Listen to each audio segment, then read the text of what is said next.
Everything's coming up greener. Here's Harold Matthews. He is The Garden Doctor.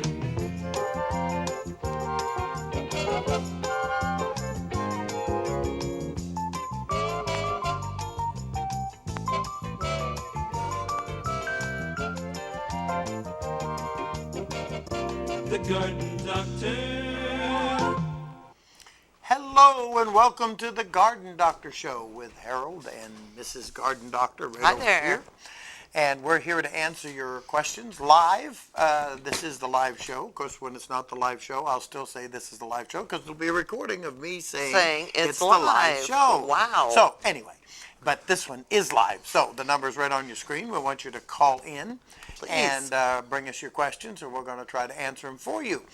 We have had a very busy month. A lot of people in the state of Indiana and surrounding areas have got beautiful rain. We in Fayette County have been missed. And just today, we caught up a little bit on that. But I don't want you to be fooled into thinking that just because it rained today, that makes up for everything that didn't happen prior. If your lawn is brown and it wakes back up, then you're going to have to maintain it awake. So if it went to sleep and it's in a healthy brown condition, that doesn't mean that you can leave it without water. If you leave a resting lawn, we consider the grass to be resting when it's in a certain condition, you have to still maintain some water. And if you don't, then that resting lawn will become a dead lawn. So you have to maintain, I believe it's about an inch of water every 20 days.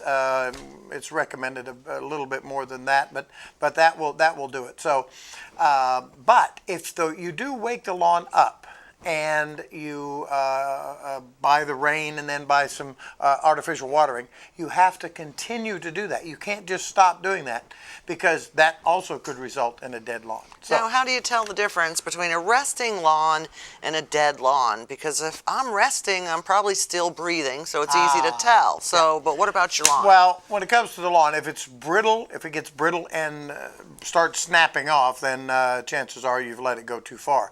And usually just common sense will tell you if during the first 3 weeks of July they say, hey, we're way down, we haven't had any rainfall in Fayette County. Don't pay any attention to what they say the rest of the state And is. even if the river is right here. murky because it got rain above us, that doesn't necessarily mean we got it. And I'll tell you what, I was on the east side of town. I had a friend on the west side of town. One had rain, the other one did not. I went to the north side of town.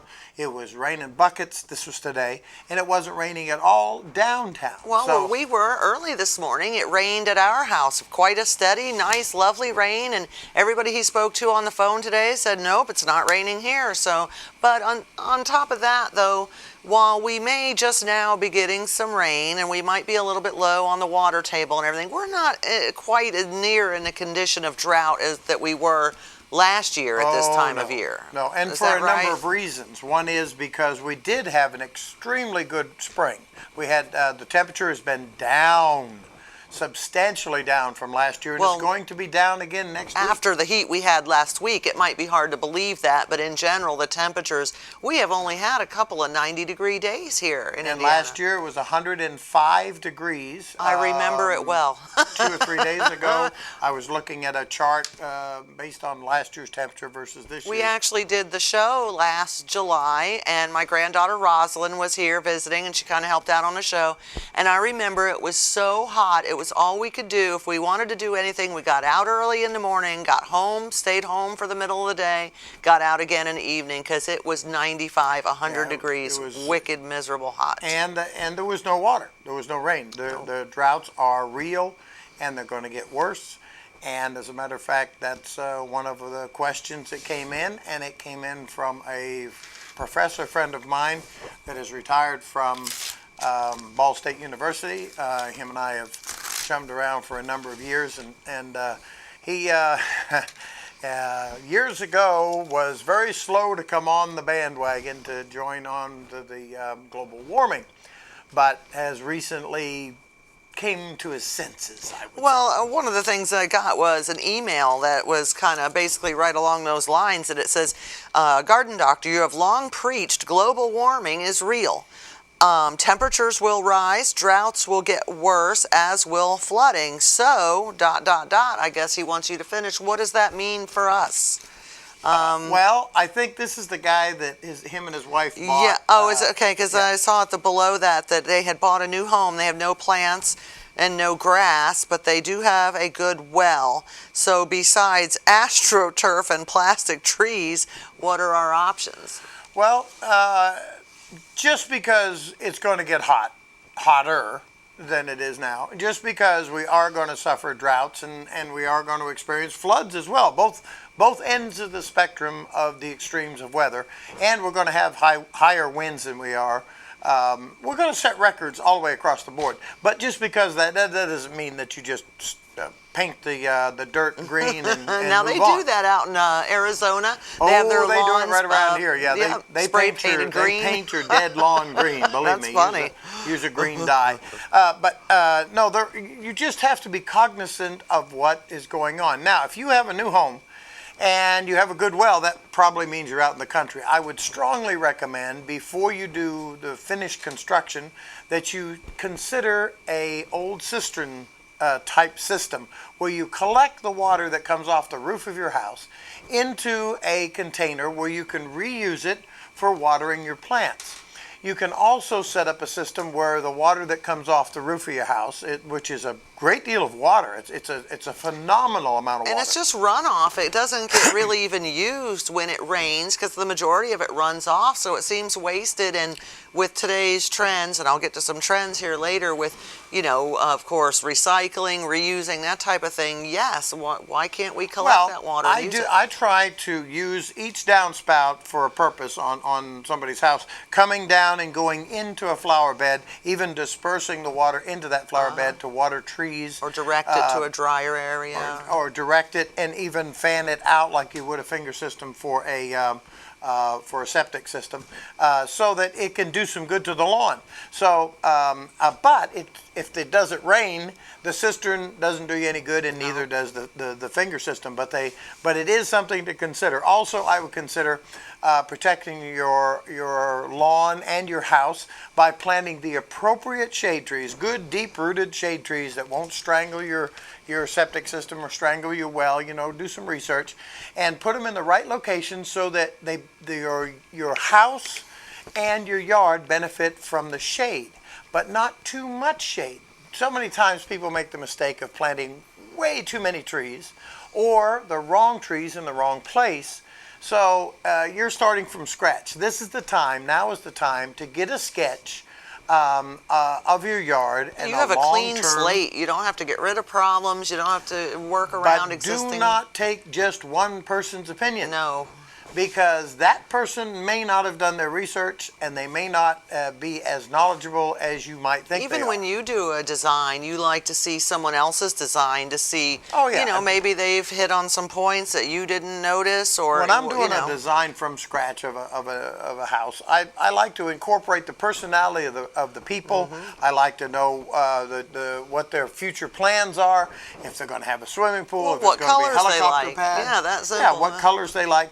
Basic, simple things. What did your mother like? How much do you want to work in the yard? Do you remember the fragrance of lilac when you went to your grandmother's house? What is it and I try to incorporate the sense of smell, sight, and history and future in the landscape, as well as be aware of what are the conditions that exist on this property in this specific location that are unique.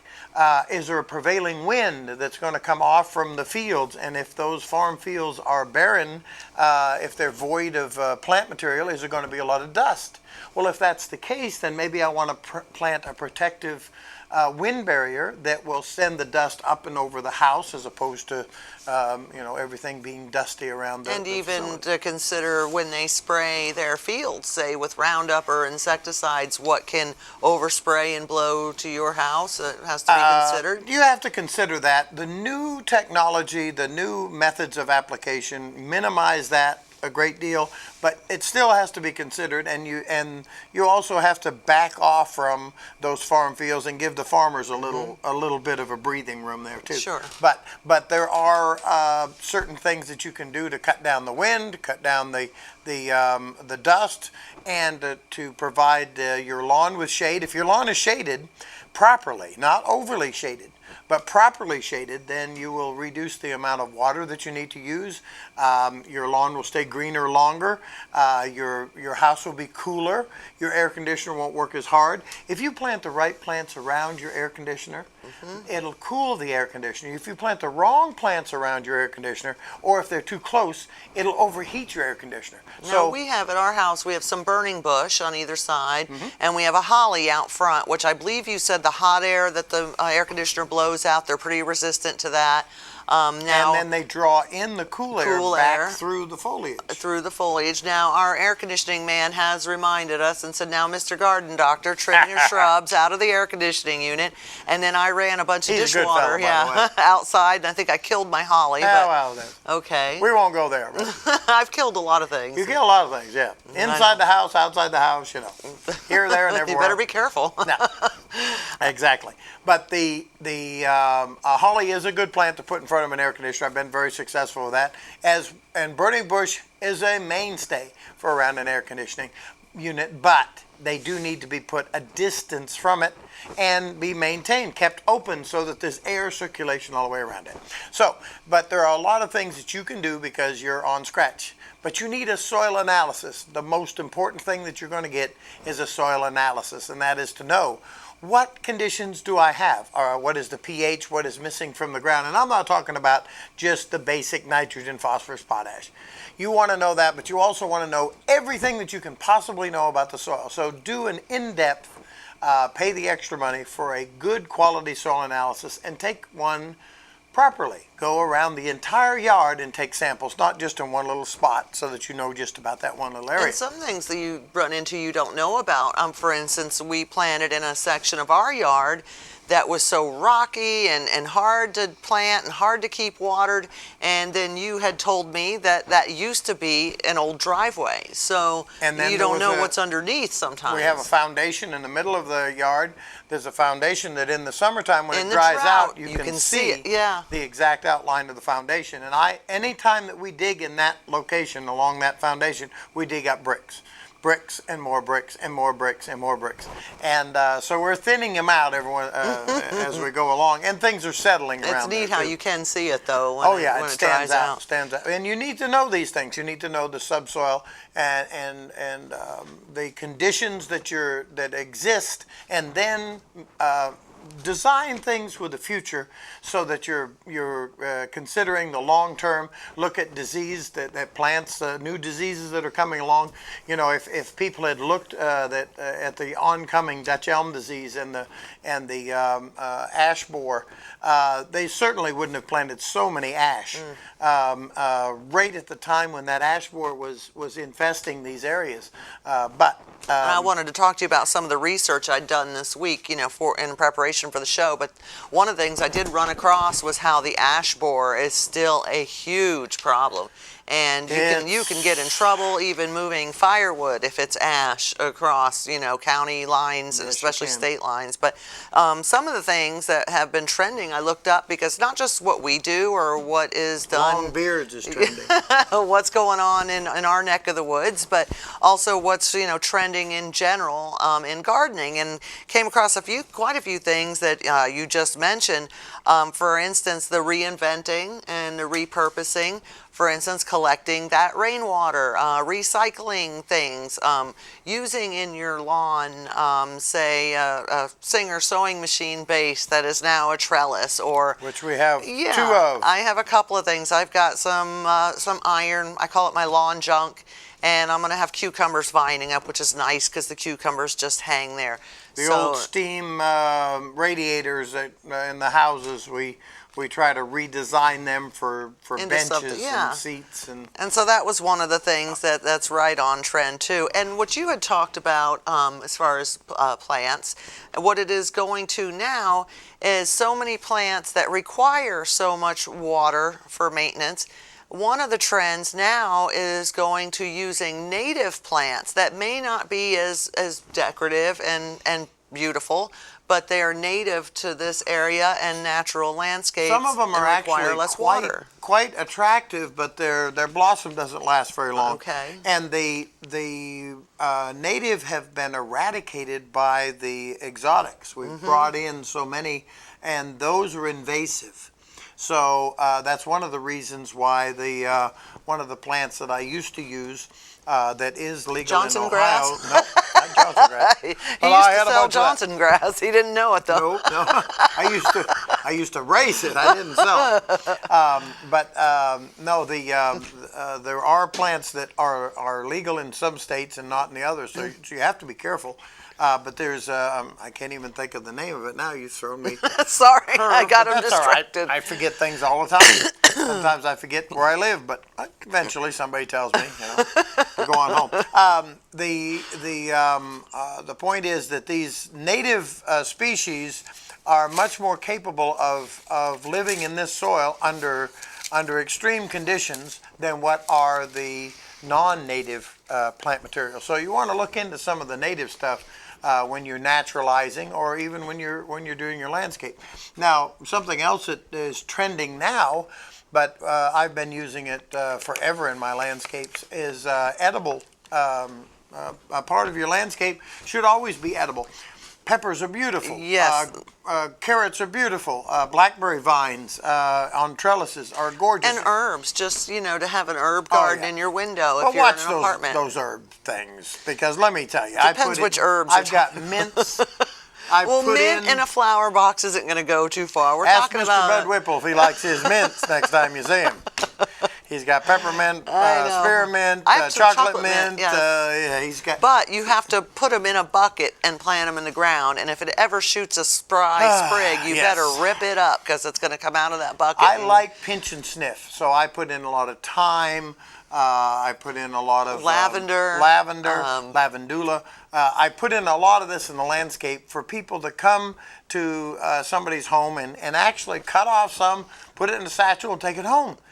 Or at least while they're there. Well, do a I little love to pinch pull and the sniff. mint like a weed when I weed it, throw it out in the lawn, and then when you mow it, it just gives your whole yard this great minty Yeah. smell, or to pinch and sniff that lemon mint. You can tell which one's the lemony mint and which one's the garlic, and a lot of different things. There you So- go. Just go sniffing some garlic. Well, and We had- that is one of the big trends that you can see on gardening, as far as on the Really? internet trending right now, is scents. Anything with scent. I love to use scent in landscape. And one of the big ones is that Asiatic lily that we have. What's it called? The stargazer? Stargazer. yeah. Stargazer, that is one of the most popular as far as scents go. Beautiful Really? smelling flower, yes. That has a fragrance. But It I didn't- is. It's very I didn't strong. notice it to be that. Well, there were some on here on this list. I had to handwrite everything. I could not get my computer to print. I don't know what my problem is. So I have all these It's little pieces 85 of years old. That's what the problem so is. am I. What's the Yeah. problem? Okay. But dianthus. Now, you use a lot of dianthus, and I don't recall it There is really a being fragrant. There is a couple of them that have some fragrance. And garden phlox? Yeah, Is it? garden phlox have. Roses, of course. Well, yeah, but some roses have been hybrid, and there are some that are more fragrant than others. Is there a gardenia that lives here, or is it only a tropical that you tropical. have to? Okay, because it also talked about a southern magnolia, moonflower. One of my customers, their favorite plant is a sweet bay magnolia. And Ah. she loves that sweet bay so much that I had to plant some more around. Well, I love my magnolia. I don't know what variety I have. Which one is that? You have a Niagara magnolia. Okay, because I'm familiar with the Solangiana. southern magnolia with the big rubbery type petals and this. That's that one we can grow here. I used some of those in Indianapolis at a job we did up there, and they can be grown, but they need some protection. They can be grown, just borderline But though. a lot of these I had really occurred to me. I didn't know lilac. Well, of course I knew lilac. I mean iris. I didn't realize there were fragrant iris. Fragrant iris, yeah. But that's trending. Even a flowering crabapple that had a big trend this year in gardens is anything that has a scent. Bright colors. They're using a lot of bright colors. That's I'm coming glad way that's back. trending since we've been doing it Well, for yeah, exactly. 15 We've years. been doing and of course creating outdoor living spaces in your yard is a big deal now. This year, people are spending more time at home. They're not going out and spending the money with budgets and finances Cool. the way they are. So they're creating these outdoor living spaces at home that are comfortable and inviting, and they're spending a lot more time on that. Which I love my outdoor space, a swing in the yard. Oh, we've got outdoor spaces all over the Yeah. yard. I like to put seats out in the yard when I Or do tucked landscape. away in a... Just a little bench here and a little seat over here where people have a little privacy and they can go off to themselves. I love and that. Leave me alone. Get away from you. So Now, yes, okay, another trend, things that are going on is container gardening and vertical gardening. Oh, yeah. Vertical gardening, Well, if you're in an apartment, let's say, or you Yeah, have a small, condo, these are ways that you can garden and have herbs or veggies. I have done vertical gardening and I have designed some vertical gardening, and if you're there every day to maintain, or if you have some type of an irrigation system built in, which okay. we did do when we had some of them. It's not something you can just leave alone, though. You leave it alone, you turn around and go to the neighbor's house and come back and everything's dead. What was this thing I saw on the Today Show that Don't had like talk all about these no holes? upside down hangy thing. No. It had holes cut in it. It was a wall, and they would stick the plant plugs in the wall all over it. It was like a wall of flowers. Stop watching these shows. They're driving you crazy. Okay, so you can't do that? Yeah, you you gotta can water do that. it every single day of your life? No, we used to have a thing that was like this. It had little V-shaped squares open, and we would put the dirt in and then put a screen on that and then plug in the plants, and then I had irrigation tubes that went. It was a nuisance. Well, what I have found this year is you had cut a bunch of knots and holes off of trees. Specifically for you to put things Well, in. and that's what I did. Some of them I didn't. Fine job. I put the pots in there or cut the pot Evelyn to Wilson the size. would be proud. Or I actually stuck something on the bottom to keep the dirt in and planted vines coming out of Evelyn logs. loves to have those knots. Yeah, So I wasn't allowed to throw any knots away. I did some interesting She things probably this year. still has knots in the backyard. Well, I that had she hasn't time because used. we have no garden, but we did finally Almost get no in. garden, that's true. We're That's true. late, but between the last show and this show, where last show I think I said I had 3 tomatoes in a pot, and that was all I had. He went out and put up a garden, and one of our problems is the rabbits and the gopher family that we have. As soon as you plant something, they eat it right off at the top. So we had this She's dog talking kennel. about gophers. They are actually groundhogs, and they weigh about 30 pounds apiece.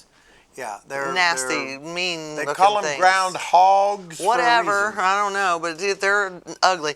And they eat the whole garden, but you used that dog cage kennel that we had and put our garden inside of that, which Until they tunnel up under it, well, we're good to go. so far, they haven't eaten off the baby plants. That's good. And the fence gives you something to tie the tomatoes to. There you go. So that's working. Cucumbers will grow up. Yeah, that's... See, we're vertical gardening. We're actually going to have a garden after all, so we won't have to bum cucumbers off of somebody.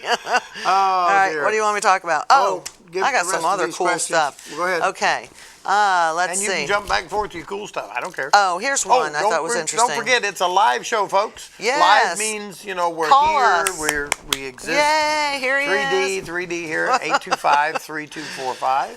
I have something that's very related to this. A question that came in, I had to write it down from the email, couldn't print it, so excuse my notes. My apples are coming on very heavy and with some spots on them. What can I do this late? Now, I have the same question because I have a peach tree that is loaded with peaches. However, some of them have like a spot and looks like a brown sticky spot, and it looks like there's some kind of bugs on it maybe or something. Now, we use very little insecticide, fungus, anything like that because of our little dogs. So what's his Of our little problem? grandchildren. Right. So what's his problem and what's my problem? Well, in the first place, just get over it. There are spots going to be on your fruit, and that's not unusual. So just that's eat not 'em. abnormal. They're just ugly. cut the spots off. Okay. If you're, We're if too used if to there's perfect a bug fruit. in there, if there's a worm in there, set the worm aside, eat the thing, then put the worm Well, back in on. the grocery store, where they have come to train us that a fruit has to be perfect.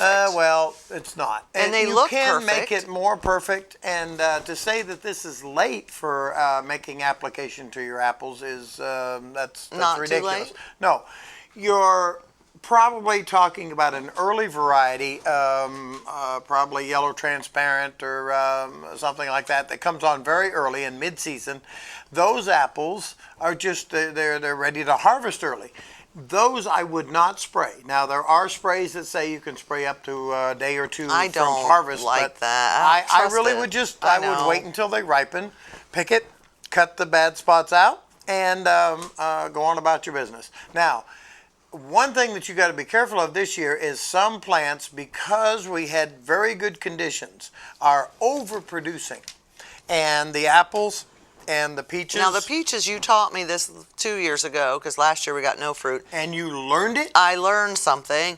When the one branch has like 4 peaches on it, 2 side to side, pinch one off. That's right. And then the whole, because our tree almost broke 2 years ago. Well, from it the weight. almost broke, and also the fruit won't be as big. Right. So by reducing the demand, you get to. you get larger fruit. It's healthier, and the plant does not bust itself. It's really, they're designed to overproduce, and you have to be careful of that. And the same thing with the apple. If it looks like it has too much fruit on it, if there's 2 on each, get rid of each one. blossom stem, take one off, and you're just going to have a healthier fruit. Now, with some, it's not possible to do that, but honestly, if you just grab a hold of the tree and give it a good shake, there will be some apples that will fall off. You know, they may Probably not get be you on the head. exactly the one that you want. Yeah, that's how Einstein come up with the theory That's how I of came up with relativity. that idea. Yeah. No, so spraying you can do on the longer term apples that you'll be harvesting later into the season, into August and September,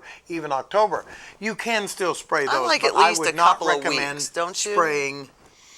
A week at least. Yeah, if and you're gonna spray. definitely wash your fruit off.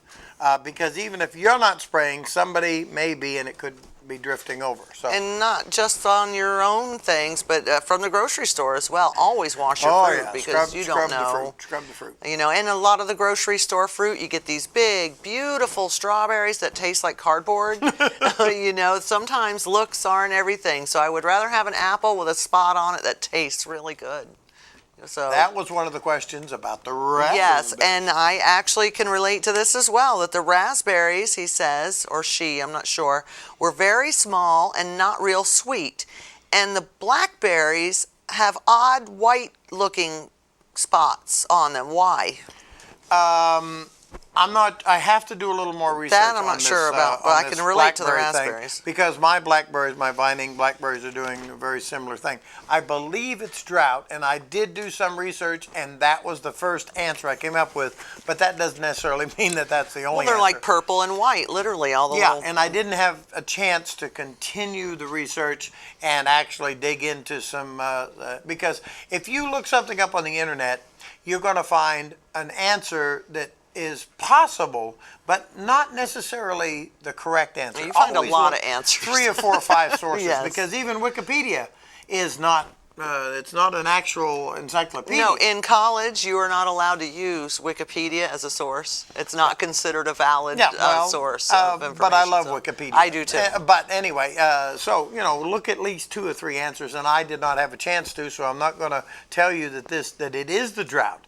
But there was a period that we experienced here in Fayette County where we did not have enough moisture, and berries are very moisture dependent. So it is possible that the lack of moisture caused the fruit not to develop properly or fully. So that could be a problem. Now, I found that those that, when they do ripen, there's really no difference in flavor. I was going to say, I don't recall tasting any different.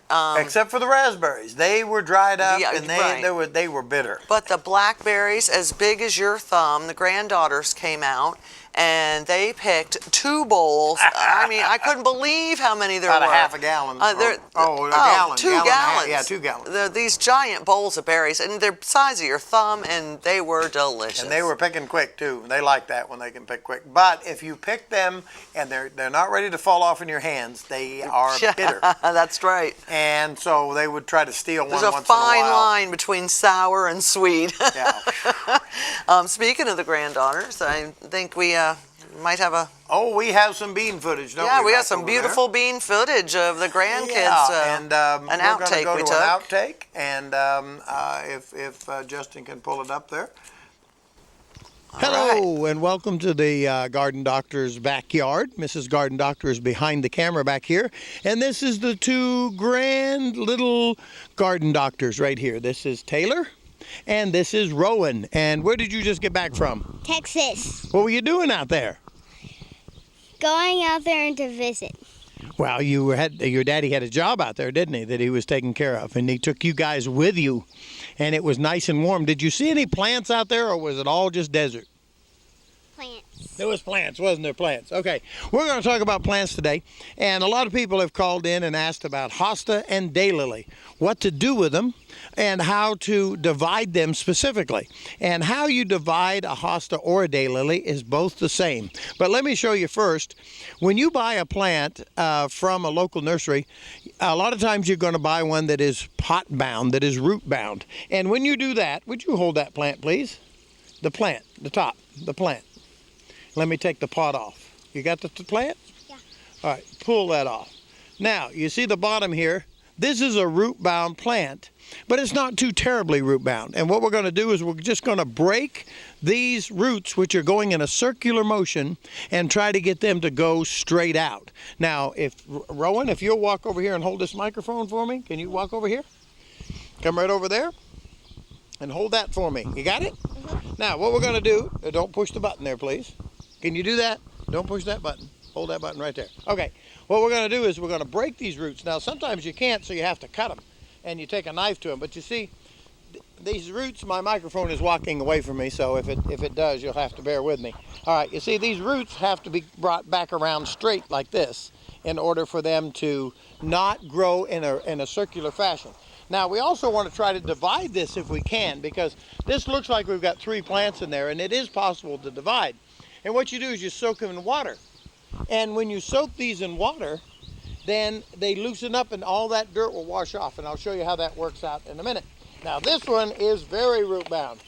As a matter of fact, we had to cut the pot off in it. And because we couldn't even pull And the we pot got to get in the water at Texas. You were in the water at Texas? Yeah. Yeah. Give me that so I can hold that. Can I hold it? Yeah, come over, turn around so that you can see on the camera. Hold that. Okay, now the plant, this plant is all root bound, and we've got to cut it loose or pull it loose. Going to wash this dirt off by using the pressure sprayer, and it just makes all that dirt melt away from the root structure. Now, if you soak these overnight, and usually the girls will dive right in here. They may be girls, but they like to get in the mud. When you wash these off overnight, it actually does a lot of the separating of the root structure for you. Okay, now when you get this plant, it's over root bound, and you've got 3 plants in here, so you're going to try to divide them, but you have to be very careful with the daylilies and with the hosta. It's not a simple matter in some cases. You can cut them with a knife, and that will separate them, or you can wash them off like we've done here. We've flushed the roots out like that, haven't we, Rowan? We've got all kinds of dirt and water flying everywhere, just going up in your face. Isn't that fun? No, that's not fun. Okay, I'm going to let you guys take off while I finish up this job. Is that okay? What? Okay. All right. Now, this is Taylor Matthews. Say goodbye. Look into the camera. Goodbye. Look into the camera. Goodbye. Say hello. Hello. This is Rowan Matthews. Matthew. Say goodbye. Goodbye. All righty, guys. I'll finish it up. Thank you very much. Go ahead. Now, some of these plants that we've got in here, the hosta, the smaller hosta, are falling apart, you see? And the plants will literally do that. Is when you soak them for a while, they will literally fall apart. And you're able to get up with an individual plant real quickly. Now, I want to caution you, when you go to the nursery to buy plants, and you get something that is this root bound, you may have to saw it apart. You may have to use a serrated knife, and you want to be very careful. But it is a good idea to at least, even if you're not going to divide this, to slice down the sides. Make a cut on all 3 sides, and slice down through so that those roots will redirect. And that's on any size plant that you're working with.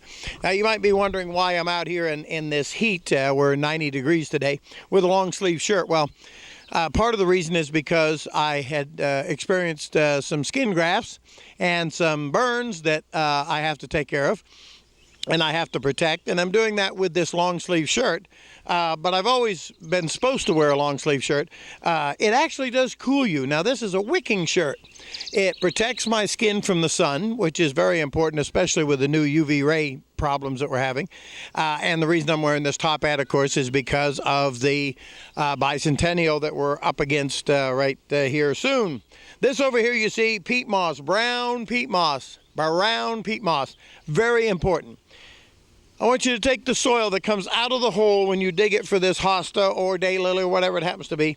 Mix it with this brown peat, this sphagnum, which is going to be loose like that. It's a neutral pH. People used to think that adding peat moss meant adding acid. That's not true at all. And mix it with your soil. Don't put it in directly. Don't use it just by itself around your plant, because you can actually cause a lot of damage by using it without mixing it. If you use it without mixing it, then the problem that you run into is this stuff does not take water well. So you'll have an actual air pocket, or a pocket where you won't receive a lot of moisture. All right, now we're taking this plant here and we're trying to divide it to make more than one plant. And if you come down at the base of it and work it back and forth, oftentimes you can just break out the extra plant that you're trying to get out of here. Of course, this one wants to be extremely difficult and not come apart, because my hands have long lost their strength. But there you go. Now, once you pull them apart, once you've worked the three hosta apart, then you can plant them individually. And we started to talk about what you're going to plant them in. This one here I'm going to have to cut. I'm certain that I'm going to have to saw this one apart in order to divide this. But sometimes you can soak them overnight and you'll be surprised at how easily they will come apart. So now, once you have divided these and you have the individual plant, then you want to separate these roots as well.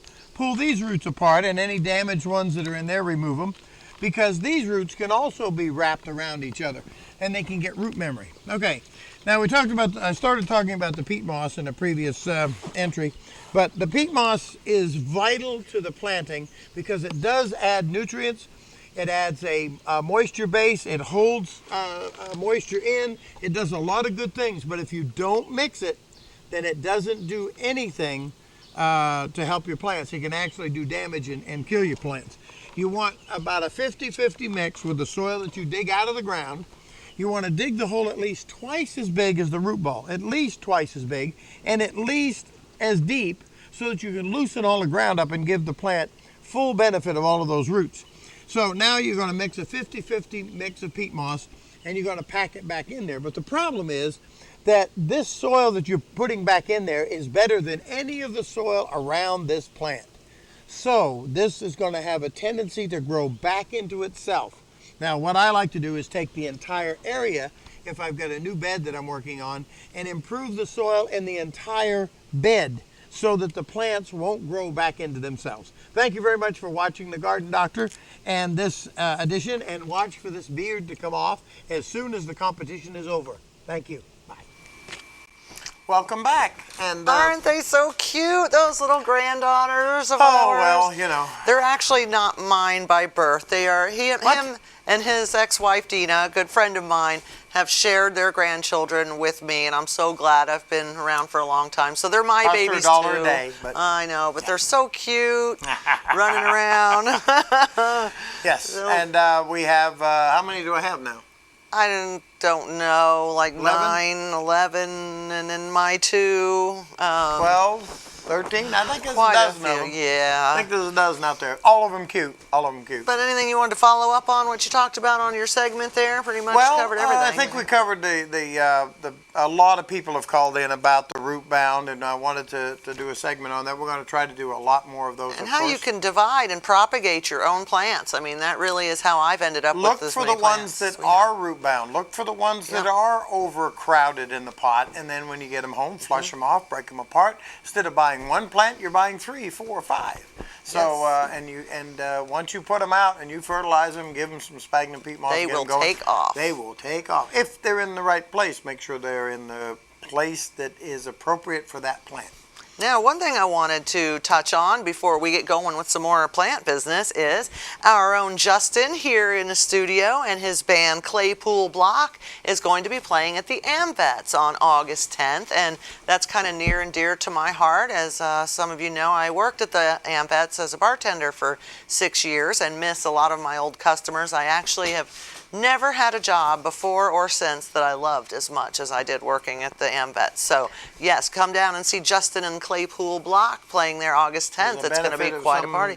Yeah, there's a Description, tattoo. but we're not sure exactly what the Tattoo benefit. something or other going on there that day too, but I'm more interested in the band. There you go. There you go. All right, so what else we got going on? What's some more lots questions? and lots and lots of stuff for the month. This month, be very aware of the fact that your older plants need water as well.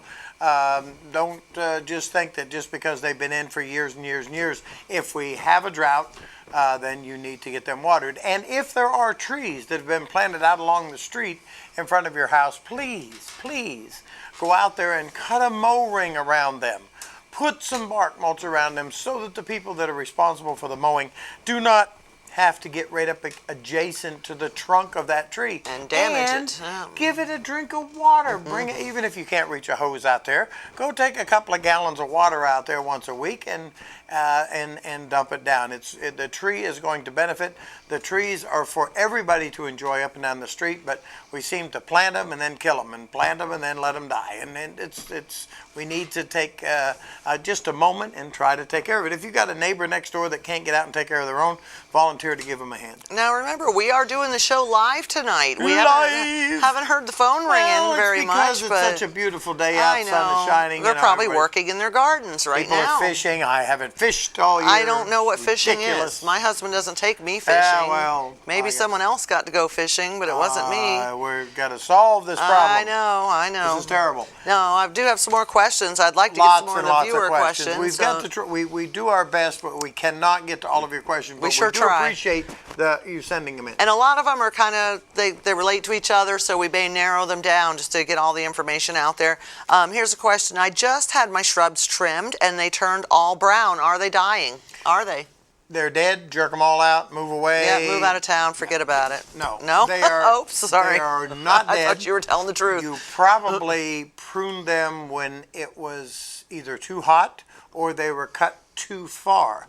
When the growth comes out on a plant, especially an evergreen, the new growth shades the old growth. And that old growth is in the shadow. And when you take off that new growth, you expose the growth that has been accustomed to developing in the shade to the full sun. So it gets sunburnt. Also, if you cut them too hard, if you cut them to the quick, then they can have some serious browning. There are some solutions for that. There's a product you can spray on there that will decrease that. It's called Wilt Proof. There's 2 or 3 other really good products out on the market. But they should come back? They should come back. Fertilize them. Always fertilize when you trim plants. You're taking away all of its ability to replenish itself. We have a caller. We asked for callers, and by George, we have callers. We have a caller. Yes, you're on with Mr. and Mrs. Garden Doctor. What can we do for you? Hi. Hello. Hello. My name is Dee Allen. My son sent me a banana plant from Kentucky, and he asked me how it was doing, and I said great, but I went out to look, and the bugs are eating it up. What could be Well, eating it? in the first place, that's a tropical plant, and when you bring it to this environment, the bugs that are here are going, wow! You know, New food. It's like giving New them a meat. fruit basket, and they're saying, this is great. It has a different flavor. Everybody can eat it. Let's all join in. You But have there to, are sprays Oh, for yeah, house yeah. plants. I mean, you have to give it special attention, and you're not expecting this to produce any fruit. No, not You're really. growing it just for the foliage. Yeah. So, Yes. the first thing I would do to take care of the immediate problem is just take a towel with a little bit of alcohol on it and just wipe the leaves. And that will get rid of any residue that may be on it. You may have brought bugs with it. great. But the chances are that's not the case. And then buy a systemic. If you go to most of the stores, you'll see a thing that says Bayer Tree and Shrub Guard and Rose and Flower Guard. And if you only have one plant, it's difficult because most of the containers are a little bit I was larger. going to say, usually the stuff that you mix yourself, comes in a bigger volume, but they also make just a spray squirt bottle or a can. Well, they do, but I'm not sure they make it for that particular for the systemic. Okay. And being that it's only for the summer, do you need it to be Well, systemic? I would prefer it only because this will solve your problem for the whole season. Okay. If you put this in the soil around it, this will be absorbed into the plant, up into the foliage, and the plant will be protected for an entire season. Are the bugs coming from underneath the leaf? That's what we wondered. Instead of on top? What he's talking about goes, you put it in the soil, and it comes up through the Okay. plant and protects itself Okay. through the plant, through Yeah, the soil. and Gotcha. but I like to wipe off the leaves to start, so I'm starting from scratch because I don't want to have any residual eggs or insects or whatever. Now, is this plant outside? Yes. Okay. Outside, you actually could have insects or things munching that aren't even visible during the day. They only come out in the evening. Leaf hoppers are real bad about that. Yeah. The grasshoppers and so forth. Okay. They'll only feed in the nighttime, and you don't see them. There's no insect actually on the plant. I see absolutely nothing. If you put this systemic down there and it goes up through into the plant, which takes a little while, you should be fine. But I would also, at the same time, unless you have no other plants at all, do you have any tomato plants or anything out? Yes, I do. Okay. You can buy a spray or a dust that is an insecticide, fungicide combination. Okay. And just because it says for tomatoes doesn't mean you can't use it for houseplants. But that way you've got a multi-purpose. Now, do not use the systemic on your edibles, Okay. only on the non-edibles. So, And you're one going to more put thing. on a systemic for long-term protection. got it. Then you're going to use a spray or a dust that says on it insecticide and fungicide. Okay. And it can say for house plants or for tomatoes or It whatever. re- It's pretty much going to be the I same. would really get the one that is listed for tomatoes as opposed to the one for rose and flower because it's multi-purpose. Yes. Okay? Okay. So Okay. then you're going to spray it with that. So now you can take care of your immediate problem by wiping it off and then spraying it. Okay. Then the systemic will get up into the plant within a week or so. Usually takes about Okay. 3 waterings for it to be absorbed. And then you should be really done. We shouldn't need You more should- spray or it anything. should be gorgeous, I but hope the so. banana plant requires a little bit different nutrient base than what most fertilizers would have. If you see a fertilizer, it's very rare to see this. There used to be some because everybody bought an orange tree or got one for Christmas. You know, Right. the trees that produced the little oranges. Sure. But they don't do that anymore. So they used to sell a citrus plant food that had other nutrients in it that For tropicals. yeah, bear and they fruit. don't sell that so much anymore. So, but if you happen to see something that says for citrus, that's great. Or if not, then the best multi-purpose fertilizer is kelp or seafood. Okay. I didn't mean seafood. It's not seaweed. Seaweed. Seaweed. Kelp. Seafood. Seaweed. Feed it lobster and Yeah. shrimp. Seafood. I got seafood on the brain. But that is the best nutrient all around every mineral that is could possibly be needed. But it stinks. No, it doesn't. You're thinking It was- of the old fish emulsion. That Oh, yeah, stuff. that yeah. stuff really stinks. It was a Mother's Day present, and I'm trying to hang on to it. Well, all you got to do is. It is a pretty plant, and growing up in Florida, we had banana trees all the time, I and they know. did bear fruit because we had and it them will year-round. grow 60 feet Yeah, tall. if it were alive, we had a long enough growing season, they get very big. Yeah, 60 But it's a feet. pretty plant. Yeah, Yes, and it is. And in the fall, you want to pot it up, bring it in Bring the it in. house. Yes. And when you do bring it in the house, give it another treatment of the systemic. Okay. Unless And you're me, when I bring plants in the house, they are sure to die. we don't even bother I bringing them in the know. house. We just shoot them right in the yard. Hey, I had 2 house plants all winter that survived very well. So Yeah, you did. I did I well. made Well, her that's progress. sleep in the garage and everything was fine. Actually, Can her I ask father. you something else? Sure. Yes, you may. What do you do with leggy petunias? I should know this by now. Buggy With- petunias? Leggy petunias. Leggy. Leggy You know what? petunias. That was another question we had about them being yellowy and. Have you been Yeah. overwatering them? Probably. Okay. Most people tend to do one of two things, either under or over, and the overwatering causes them to be leggy. Most petunias are great. designed, the newer petunias are self-pruning, so they don't get all leggy like they used to. But if they are getting leggy, it's generally lack of nutrients or too much water or a I would combination say too of much both. watering on my part. Okay. Have you fertilized? Yes. How often? About once every 3 weeks. Is that too much? Nope, once a week. Okay. Those plants are only Okay. going to be there for about 6 to 8 weeks. 6 to Yeah. 8 weeks, they're going to bloom, bloom, bloom like crazy. So Okay. every time that you water, you're going to give them a mild dose, or you're going to give them at least once a week a standard amount of foliar feed. And it can be the liquid foliar feed that you just, they've got these new ones, the bottle, you just screw it on and Or just the powder spray it. that you mix. Or the powder that you mix. You can put it in a sprinkling can, I don't care. Okay. But make the petunia ask for water, beg for Okay. water. Let it wilt down. Don't let it get crunchy, but let it wilt down. And when it does, then drown it. I would say I've been overwatering then. Okay. Yeah, let it get thirsty. He always tells me, let it get thirsty. and then drown it. You want to make sure, is it in a container or in the ground?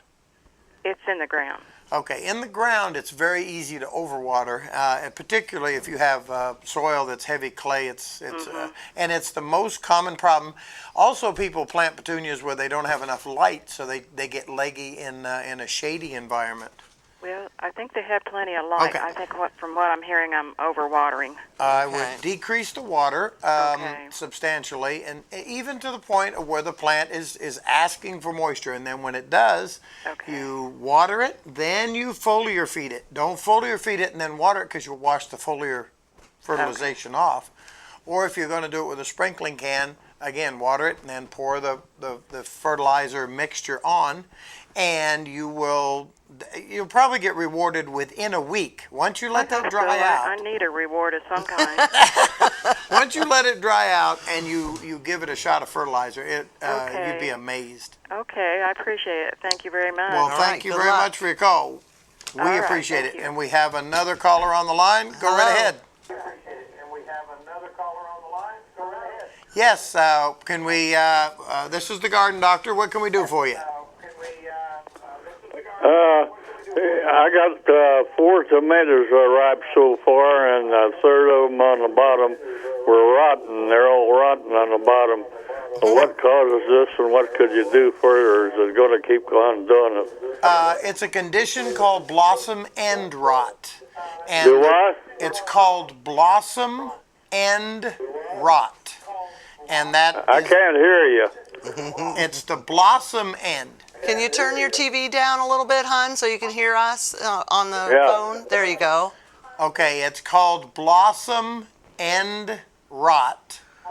And that's where the bottom of the tomato gets rotten just before it gets fully ripe.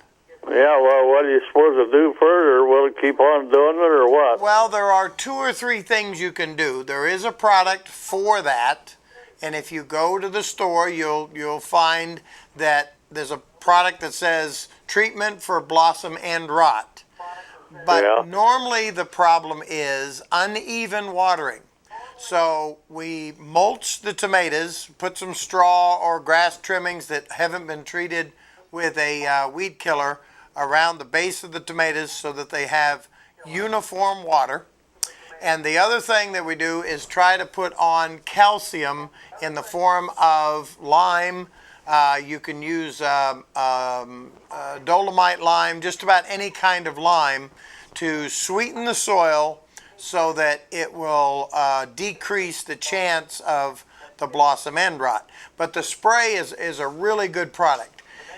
And the problem with the putting the lime on is it takes about Long 3 time. weeks for it to become available. So Oh, there's a little can that says blossom end rot right on it. Okay. And spray Did that you on get your that at tomatoes. Walmart or somewhere?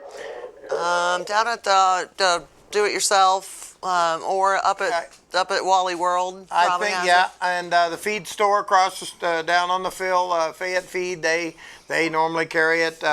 Most of the place, Whitetail Acres has it. I think Gilman's has it too. Gilman's, yeah. I'm getting to where Walmart never has anything I need, so I get tired of even going up there. But The blossom end rot treatment is what you're looking for. Yeah, And then okay. next All year, right, well, thank you. and that next ought to year take put care some of it lime down in that area so that you'll prevent it for from the happening. future. Yeah, okay. All right, Thank thank you you very for much. calling. Appreciate the Yeah. call. Yeah, we had some questions about yellowing petunias and Yes, we petunias sure that were did. not blooming, and same advice for that. That was an email question. We had some questions about tomatoes that were having some issues, and blossom end rot is one of the big ones, and it's normally from uneven amount of moisture available to the plant. So what you do is you water the plant. And if the soil is covered with either a plastic and some mulch over the top of it, then it's going to keep an even watering in underneath there. Tomatoes can be grown hydroponically just in water by itself. Right.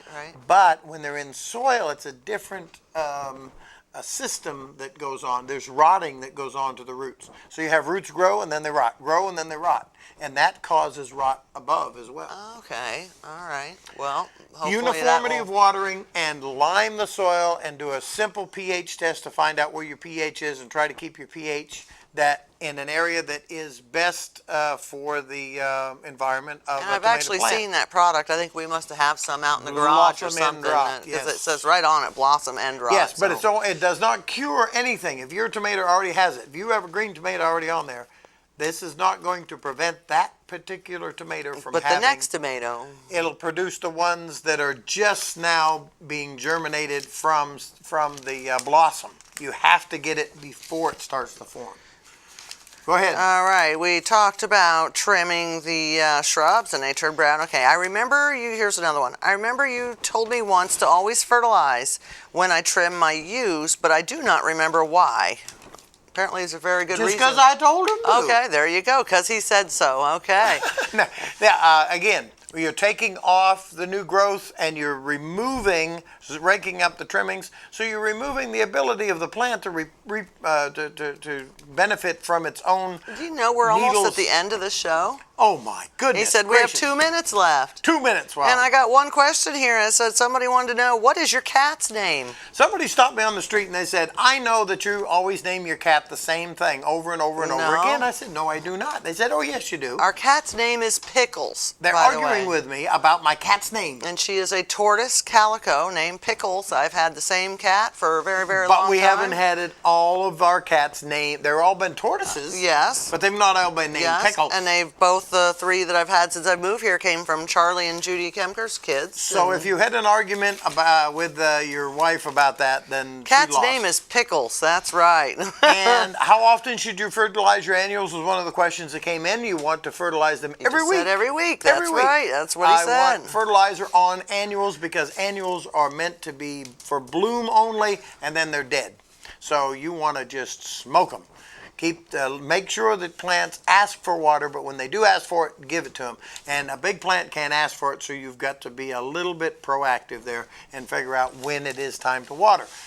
Try to help your neighbors out if they're elderly or if they have some reason why they can't get around well during a drought. Get out and water some of their plants for them, and they will be very Well, we're down to grateful. 1 minute. Thank you so much for watching. We had so much fun over the bicentennial events. We really enjoyed a lot of the activities. Oh, that was wonderful. Yeah, we had a blast. Really, We saw a Connersville really concert. shined. We did a lot of cool things. Yeah. The committee should get a Yeah, great they hand did a great because- job. They sure did. Fantastic, Thank you all. fantastic job. Thank you, everybody back there in the And control don't forget, booth. We go got see 40 Justin people at back the in there. Go MVets. see Yay, Justin, yes. Claypool Block. Thank you again, everybody, and we'll see you next time on the Garden Doctor Show.